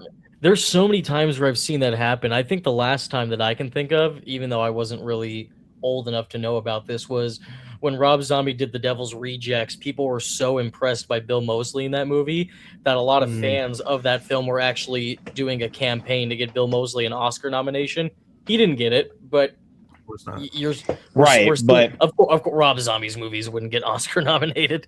Right, exactly. But like with this one, I really hope they really get like the campaign that they need for awards, because this think movie they- deserves this movie At deserves awards least love. Inde needs to get nominated. At least the bare minimum, she should get nominated. I think Exactly. she will. I think she will. I mean, if Amelia Perez can get 11 nominations, Then Indy Navarrete should get Look, nominated for best the actress. Amelia Perez year, everybody in the association was on coke, and then they got rid of the coke. So we can't compare every other year to the coke year, right? They were on Exactly. drugs. It's like comparing apples and oranges. Yeah, like But yeah, It's I think literally Amy comparing apples and Madigan oranges. Getting nominated and winning, I think, is big. And I think Michael B. Jordan getting nominated and winning 2 horror movies. I think it makes a bigger chance for Indy to get nominated. We got to see what And I other re- performances come in. Yeah, I really hope she does though, because that would be fucking awesome. I mean, and if she won, fuck yes. But regardless of that, so after that monologue, it's Bear's turn to grab a block, and how convenient! It says kiss the person on your left, What a dumbass! What and a dumbass! he grabs that, and Sarah is on his left, and then Nikki stands up and does that face, does the frowny face. So Mike does it. Mike does it better. Yeah, Mike is doing it amazingly. yeah, I'm trying. Dude, that was the scene where when they saw the frowny face, everybody in my theater erupted into laughter because my theater was packed. Yeah, like it was funny, but also I was like, I'm still creeped out right now. Like The edit of that was perfect because it was like he looked over at her, she looked at like Sarah and Bear. They kind of like look at each other for a couple seconds, and then it just cut to her in that face, and it just immediate laughter because we're like, okay. yeah. I was like, Bear. So- First of all, she's already mad that you're going to this party, and then you told her that this was gonna be a boys' party. You go there, and there's a bunch of girls there, so she already like, you piece of shit liar. And then you didn't say no, I'm not kissing Sarah immediately. Almost got this girl killed early. Again, he's a horrible person. Yeah, he was but so Nikki's solution is to go to the other side of the room and move Sarah back so that way Bear can kiss her. and then says some other pretty fucked up shit. And then My favorite line in the movie from that part is, "I'm so sorry, guys, blah blah blah." And he said, "You know what? No, I'm not. Deal with it." I was like, "What's that laughing?" Those constant switch offs, dude. Like the constant switch offs that Nikki does is impressive. Yeah, Like, it's really great. But then 3, 2, 1, boom. She snaps out of it again. And then it's not me, guys. it's not me. She smacks a bottle like across the on the table, and then boom. Like, and I think that was the scene that they actually had to edit out a couple there it is times. right there. Yeah. The face that Mike's doing, that's an iconic. Like I said, when you think of iconic scenes and shots in horror movies, the most iconic scene of The Shining, Jack Black smiling through the door. The most iconic scene from Obsession, Nikki doing that Yeah. face with the blood dripping down. That is iconic. Super, like very, very iconic. But like, I think if I remember correctly, I think that was the scene they actually had to cut down. What? And the scene we're going to talk about in the car, because that was Yeah, supposed to go for longer. That was another scene that they had to go for longer because the film was not going to receive an R rating because of those scenes. But I mean, exactly. Dude, I can only. They said that they had to cut down and trim some stuff. I'm like, I can only imagine what they did because there's still quite a bit. Like, what the there fuck? is did still you guys a cut lot of down? shit that happens. What, just Yeah. 2 more times and it would have gotten an NC-17? Yeah, I don't know, but regardless of that, so after that happens, Bear tries to take her to the hospital, which that obviously did not work. So they just go back home. There's no budget. And right. So they just go back home and they try to talk it out. And that's also that another iconic line from the movie. Like as they're having this conversation and Bear asks, "Does Nikki like me?" And she says, "I'm your freaky Nikki." And he's like, "No." He's like, I'm "No." out. Like, he's like, and she's like, "What are you doing?" And he's like, "I'm going to the bathroom, Nikki. Can I at least do that?" And she's like, "Can you tell me you love me?" And I'm like, just fucking say it at this point, bro. Like, you're pretty much backed into a corner. You're like, stuck with her. The only way you are stuck with her. Die. You are stuck into a fucking corner with her. Mhm. Out of all the So- things he's willing to do, from her being under the spell, the least you can fucking do, Bear, is say I love you. That's the one thing you could have done. Just say that you love her. It's so simple. It's 3 words. It's even 2. Love you. Something. Yeah, exactly. And then they get into this other conversation where Bear is like, you need to just go home for the night, and we need to just have some space. And she starts crying, like, and I'm like, again, like, and I keep saying to myself, this is the wish that you made, Bear. This is the wish you made. And then after that, Nikki starts to scare the shit out of the bear because she does like the backwards walk, and like Michael said, it was a reverse shot. Iconic. It's so creepy. He's like, dude. Nikki, you're scaring me. Like don't be scared. I would never hurt you. Boom. Like The real Nikki was like, "No, I will hurt you." yeah. Like, She's lucky motherfucker, this you is all called I me can into do. this. She might have snapped out of it for just a brief second after that when she was like, boom. Yeah, and just then running. the freaking Nikki was like, "Hold on, we cannot hurt our boy." Like, motherfucker, He's enjoy like- your stitches. like I'll just go to Ian's house. Like, you can take the bed. He's like, okay. And then Yeah. she Thought that was comes weird. back with a knife. And I'm like, Oh, what the hell is going on? Like what is going on? Yeah. And then, so cut to a scene later. They're sleeping, and then it's like 2:00 in the morning, and Bear starts to get texts from Sarah. Like she has something he needs that she needs to tell him, and if he doesn't go out to the car and meet up with her, she's gonna come knocking on his door. And it's like, you don't want that to happen, so just slowly leaves, and then he gets caught up again with Nikki. What's such a weird decision by Sarah? You just saw this girl act absolutely insane in front of you, like insane. Like no one, I've never seen anyone in real life act even close to this. And you want to take her man out of the house at 2 a.m. in the morning to talk alone? And you see how crazy she is? Nothing good happens at 2 Exactly. a.m. You were sitting next to her, and he almost had to kiss you for a game, and she dragged you away. Leave this man alone. Exactly. And then and as Bear is trying to leave, Nikki is like, "What are you doing?" He's like, "Just going to get a glass of water." And then it just goes from there, and he asks the question that I'm like, "Dude, what the fuck is wrong with you? This is where What is wrong with you?" Like, He lost me real bad here. Dude, that was, and I think that was also I think that was not one of the most disturbing scenes one of the more Mhm. very like heartbreaking scenes where Nikki That was is this is the talking- scene that Zach brought up in the chat. Yeah.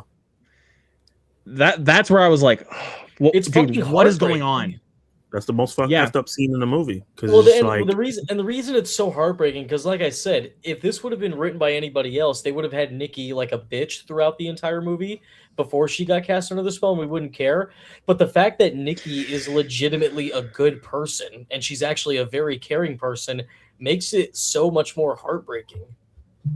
you know, Yeah, I don't lie though. 100%. Even if they played Nikki as like a popular girl piece of shit, at this point in the movie, I still would have felt bad for her because no one deserves to go through something like this. No. Like, for Yeah, sure. no way. at this point, maybe I think because she was a good person throughout the early in the movie, I was like, damn, this is messed up. Maybe if she was like a bully, I'd be like, oh, whatever.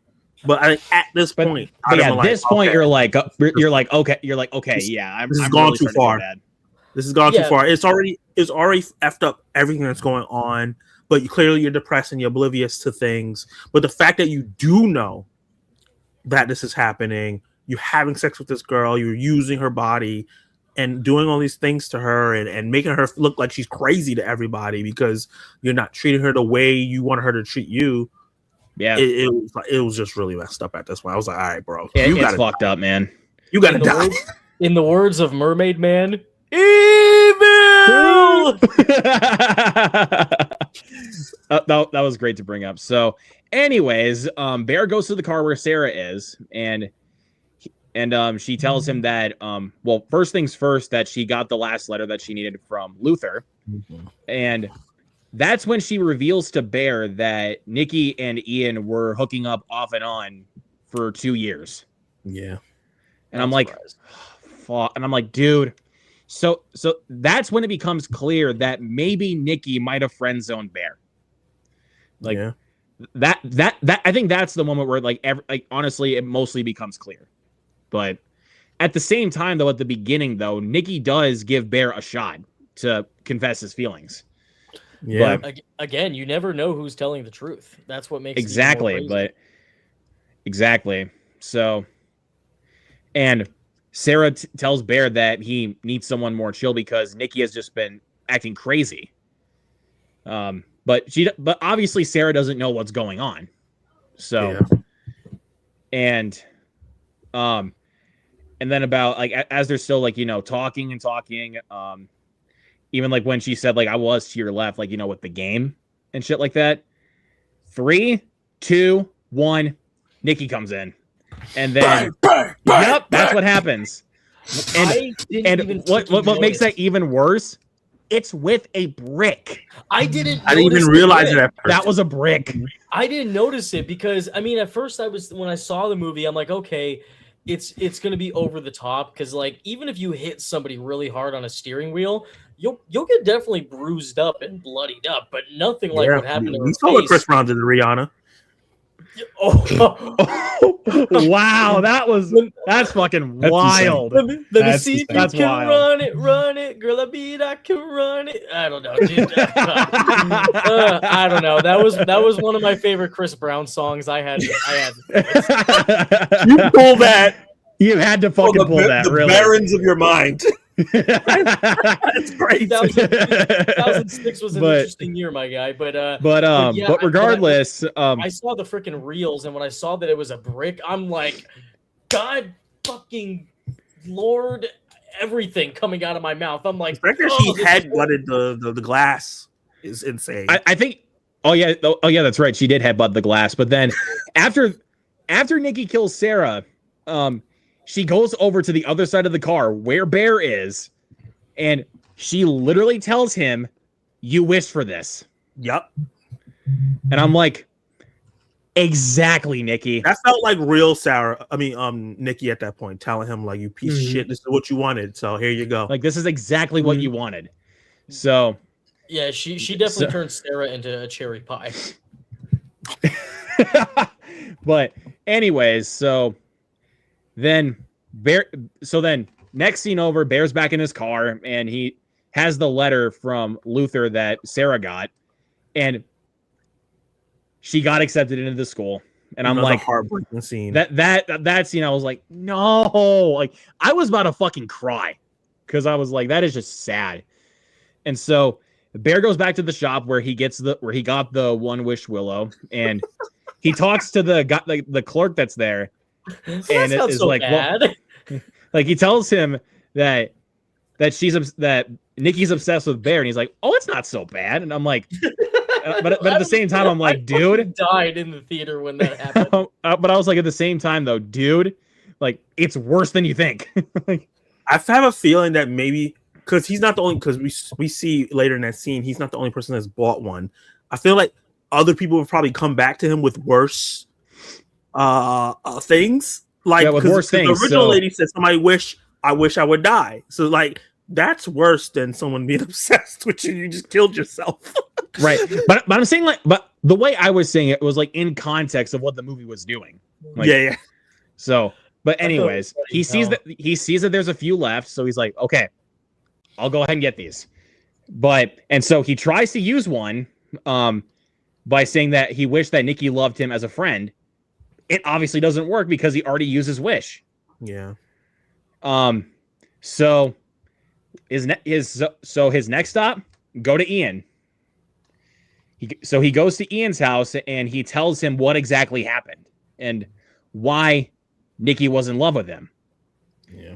And so he shows him the One Wish Willow and tells him, like, dude, you got to be careful, man, because it's real.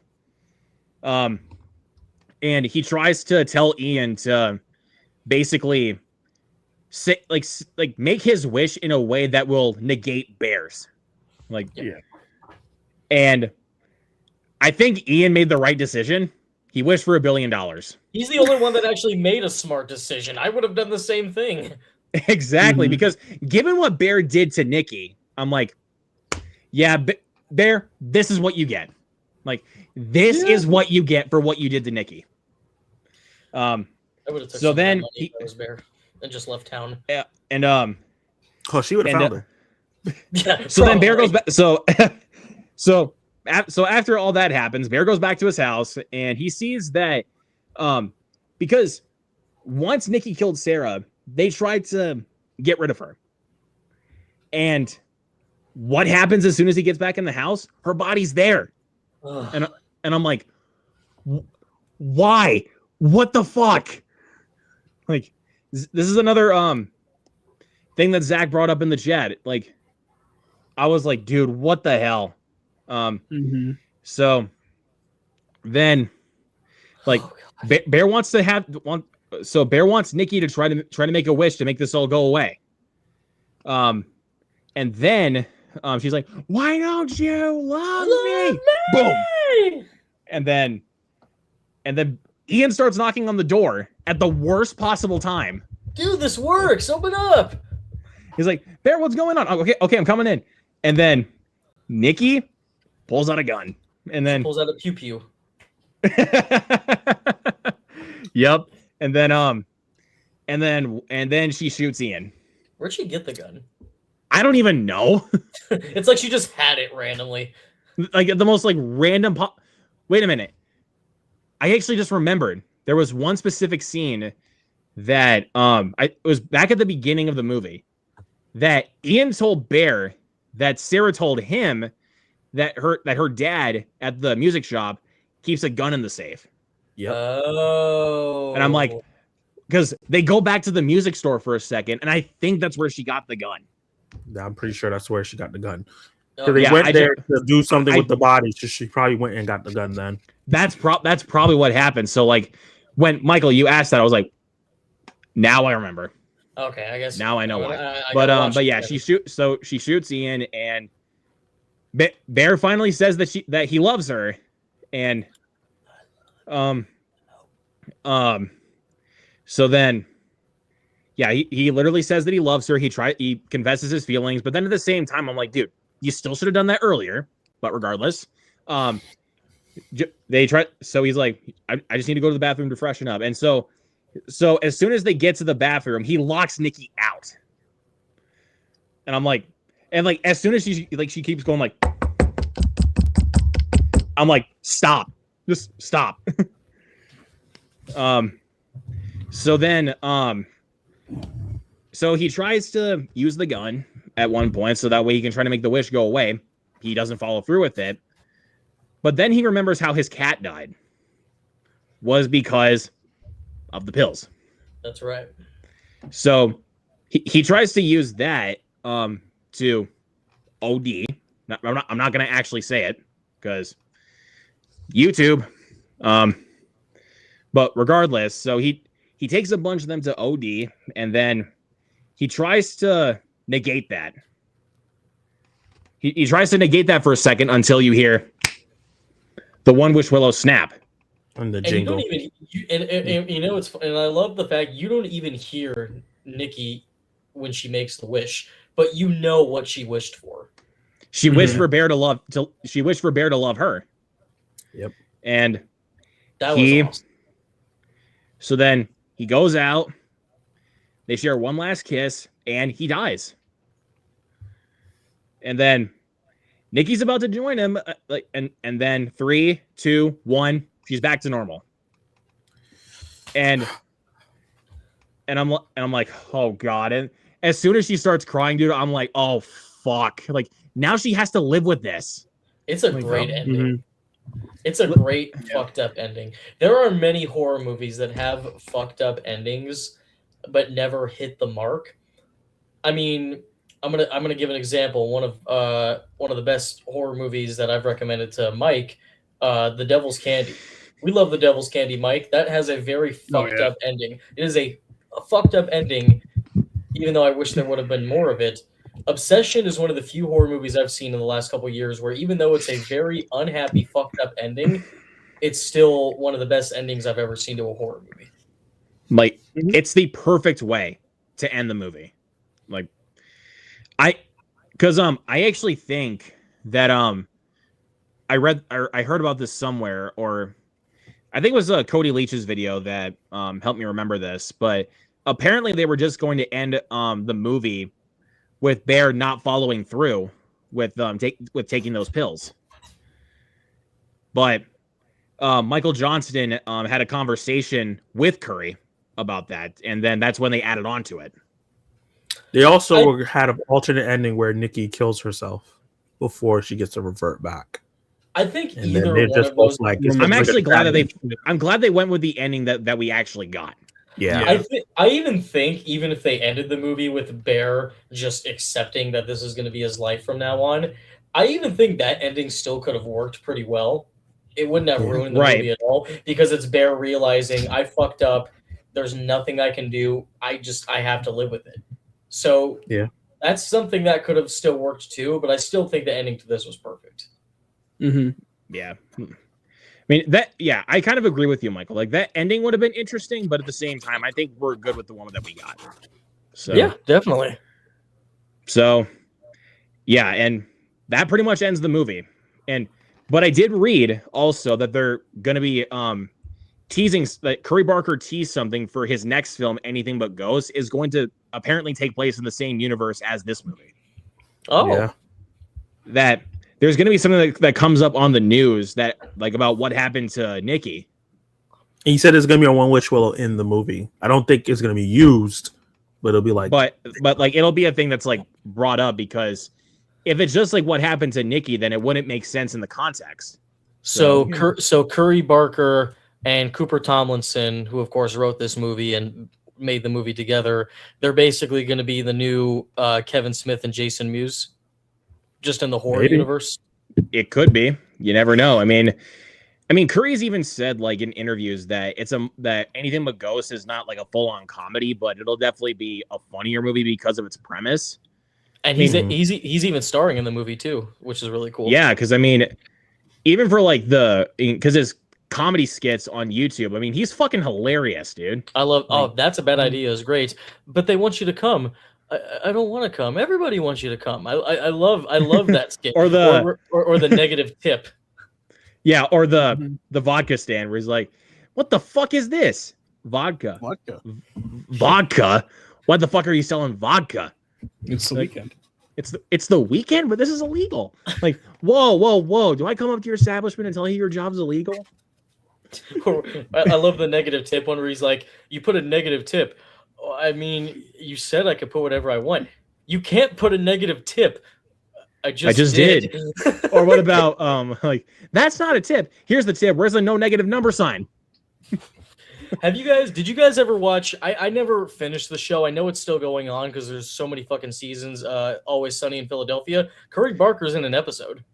I actually did see that clip scrolling through Instagram of that one scene that Curry Barker is in, and he just like wants him to sign those pamphlets or waivers. something. The waivers, yeah, thank you. Wants him to sign the waivers, and I'm like, that's fucking nuts. Yeah, it was cool to see him in that show. Yeah. But really quick, got to say what's up to my boy Joel. Darkroom Reviews. What's going on, man? So Joel. And Big Knack 007 says the lunch from Nikki. Yep. That scene, something else. But yeah, that will do it for the spoiler talk for Obsession. So we'll go ahead and just give final scores. For me, easy 5 out of 5. Like I have no complaints with this movie. So Mike, 5 out of 5. Zach. I'm at a 4.5 out of 5. I think just the beginning of the movie felt a little uncinematic a little bit until the wish is made, and then it really locks in after that. But other than that, almost damn near perfect. Michael. 10 out of 5. Broke the scale. Yeah, if you just want to go ahead and just double that up right there. Loved but this I don't know. movie. I was gonna say. I was gonna say this. Like, I mean, I forgot to say, with the way that this film is directed, it feels like Curry Barker has made like 5+ movies already. Like, yeah, he definitely feels like a very. Why is it that all of the best film directors are either people that didn't go to film school or dropped out of film school, and the ones that do go to film school don't really do much? Why is that? I don't know. Makes you But like, wonder. it's just the way that this film is shot, and also just with the shot composition in general, like, and the way, and plus Curry edited this movie himself. Yeah, it's So- a beautifully edited film, and the lighting of this movie, which I forgot to mention, the way they light Nikki, Lighting. like, is almost like Yeah. the same way they would light a demon in a horror movie. yeah. Yeah, but to speak on Curry Barker, there's actually one thing I forgot to mention. I don't know if we talked about it yet or not. Yeah, But the scene when Bear calls the One Wish Willow customer service, that That's is Curry. actually Curry. Yeah. That is Curry. So, in case if anyone doesn't know that's watching, the person that's on the phone is Curry Barker. He did a great job voice acting. congratulations. Oh, yeah. Do Yeah. that. Well, he's like, So well, what- yeah, so- I mean, so- as long as you live. Like, So what? She's just stuck like this? I mean, as long as you live. Would you like to speak to her? You know, and you can actually call that number too, similar to the Long Legs phone number that they advertise. Here, You can call I the think they number. actually have I think on this Wish Willow, they actually have a number on the back. Wishes. Here, I'm actually gonna test it right now on stream and see if it works. Ah, nice. All right. So You know the Long Legs phone number is still active, even though it's been 2 years since Long Legs came out. Wow. There That's she crazy. is. The birthday All right, girl. all right. So I think this is I think I got the correct number on this. Okay. All right, Hold on. try Just, hold on. Just need to be. Okay, I just had to be sure because like I had to check the website also to be 100% sure. Yeah. it. Mhm. You got it. Hold on. You can tell from the ringtone. Hey, you've reached the One Wish Willow hotline. Unfortunately, we're not liable for any unintended things that might have happened to you or your loved ones. That includes property damages, psychological distress, emotional trauma, extreme personality changes, deeply disturbing displays of love, bodily harm, death, or anything resembling possession and stuff like that. It's all there in the fine print, but maybe you didn't read it. Most people don't. If you need further assistance, well, I hope you can find it because there's not much I can really do. Good luck. Well, fuck you, bitch. That's amazing. Yeah. I didn't even plan that out to end this stream, but you know what? That fucking worked. that was funny. We got it, man. That actually worked. So Curry has What? an idea of doing a mini series where each episode is a different person's wish, and I hope he does that. It's a I hope great he follows idea. through with it. Yeah, because there's so many possible ideas that you could do that you could use Yeah. with the One Wish Willow. Like of course, like even in that scenario, like the wish like goes completely wrong. Like there's like, what do you think is like one idea? Like, what do you guys think is like one idea that you think could work? Like where someone like uses a wish and it goes completely wrong. I think they could do something similar to, of course, the famous story, the famous cautionary tale that started the "Be careful what you wish for" thing, the monkey's paw. Where in that maybe they could do a re-edition of that story. You know, where the family they wish for money, and then their son dies, but then the mom wishes for her son again to come back, but then he comes back as like a zombie. Maybe something like that. I don't know. But then again, I don't know if that would really be able to warrant a full feature-length movie, though. That's more of a short film kind of thing. I don't know. Or like an anthology episode of like that Curry Barker was talking about. Like that could be one thing that they could do. But I would Zach, like what do you one think? where someone wishes for world peace, but like he does it, let's say, a couple episodes into the anthology series, so the people know about the monkey paw or the One Wish Willow. So he's like, "Oh, something's gonna go wrong," and he keeps thinking something's gonna go wrong, and actually nothing's gonna go wrong. But he causes something to go wrong because he was so worried about it and thinking that someone should go wrong. I think that would be pretty funny. Yeah, that would be All right, Mike, what do you think? I think like in urgents or something like that, like someone is like, I really wish for something like right now, like a like say he needs like, I don't know, like something just like random from like a grocery store or something like that. I really need this from the grocery store. Snaps it, he gets it in his hands, and then all of a sudden it's like it got robbed and they figure out it's him, so he ends up going to prison or some shit like that. It's like That'd be an interesting one. That actually is a good. That's a Yeah. good one, man. Sounds like a Three Stooges sketch. yeah. They should have done that back in the day with the Three Stooges. They really should have. But What are you doing with that watermelon porcupine? Oh, I did a wish on the One Wish Willow. Oh, the One Wish Willow, eh? Why you? That's what it would have been like. yeah. Come here. Hey, it's gotta be 5 o'clock somewhere, right? And here's 2 o'clock for you. One that I had thought about for to use the One Wish Willow as like a guy who's like very like he was like a content creator, like very down on his luck, is not really getting like he feels like he's not really getting love with like, you know, his content and stuff like that. So he wishes that he was like the most famous person on the entire planet. So, and things could go horribly wrong just from there. Yeah, like imagine a group, like a mob of people, like going into his house, and it's almost like a zombie apocalypse or something. Like kind of like that scene in Smile 2, like where like a bunch of people are like lined up like around in Sky's apartment, and they start coming at her like with that smile, like think about someone like that could possibly happen. That'd be fucked. Like good Like- old fashioned fucked. Yeah, like I'd say fucked with a capital F. Like let's try it like that. Like that's pretty. Like that's the best way to describe this movie. Like fucked up with a capital F. Fucked up with a capital FUCKEDUP, bro.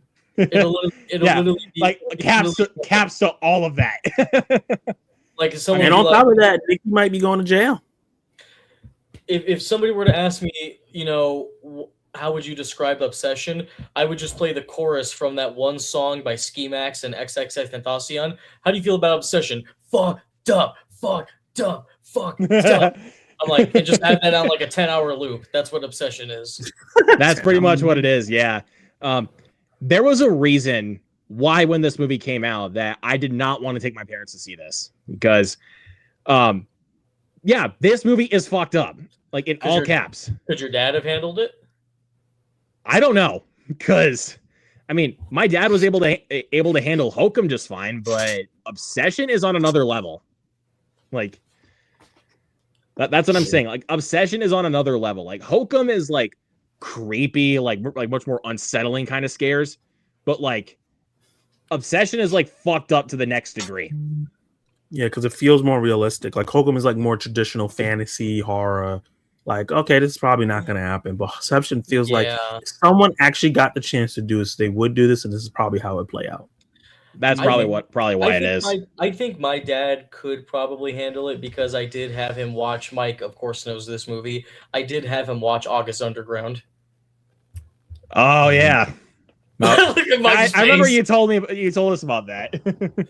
I had my dad watch it because my dad's always hitting me up, going, "Hey, bud, did you see any new movies?" I'm like, "Yeah." He's like, "Is there anything I should watch?" I'm like, "Dad, if you like some of your violent, gory films," he's like, "Of course." I'm like, "Then watch August Underground." He watched it. He called me 2 hours later and said, and this is literally a reenactment. "Oh, hey, Dad, what the fuck is wrong with you?"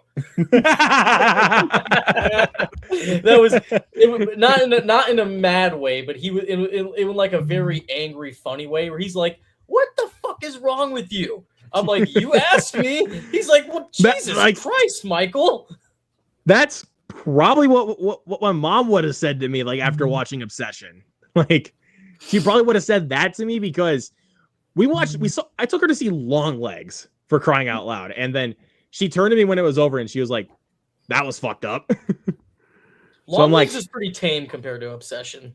It is, but still pretty fucked up. It's still pretty fucked up, but like that's why I didn't take her to see Obsession. Absolutely. Y'all lucky I can't show my mom no horror movies. She'd be like, nope. Nope. No. Like my mom could barely handle Scream 7 when I was watching that yesterday. So, What? I mean, I find it very funny, man. I've said the same thing with my mom. Like, I show my mom some horror movies, nothing too scary. She doesn't like horror movies, but one of her favorite movies of all time is The Shining. It's like, Mom, if you can handle The Shining, I think you can handle Obsession. Exactly. Like, yeah. But anyways, that will do it for this episode of Horror Hounds. Had a great time with these guys tonight, talking about the best movie of the year so far, and probably will more than likely be the best horror movie of the year. We'll have to wait and see. But it's not gonna lie, even though I'm super pumped for Werewolf, it's gonna be some tough. And Evil Dead Burn. This is gonna be some tough competition. Like this one's gonna be tough to beat. Yeah, it's gonna be tough to come within the top this movie for me. Yeah, 100%. So, but anyways, guys, yep, like I said, that will do it for this episode of Horror Hounds. Yeah, we'll be back next week with another episode talking about our top 10 best horror movies of the decade so far. And we actually will have a special guest joining us next week. Mike, if you would like to go ahead and do a plug. We'll save it. But you want to save? Yeah, we'll save it. All right, we'll save. Oh, I was doing the drum roll. Well, okay. Well, you guys will get the surprise guest next week. So there you go. But anyways, go check out all these guys' channels because they're all awesome dudes. And they're all awesome dudes. So go watch their stuff. Come on. What are you doing? Go subscribe. But anyways, y'all, that will do it for this episode of Horror Hounds. Thank you once again, everyone, for watching. But I'll say, if you haven't seen this movie yet, go see it. You will go and see obsessed. It. Do it. Yes, please go see this movie. But anyways, we're going to get out of here. So thank you, everybody, so much for watching. We'll catch you guys on the next one. Hope you all have a great night. Peace out.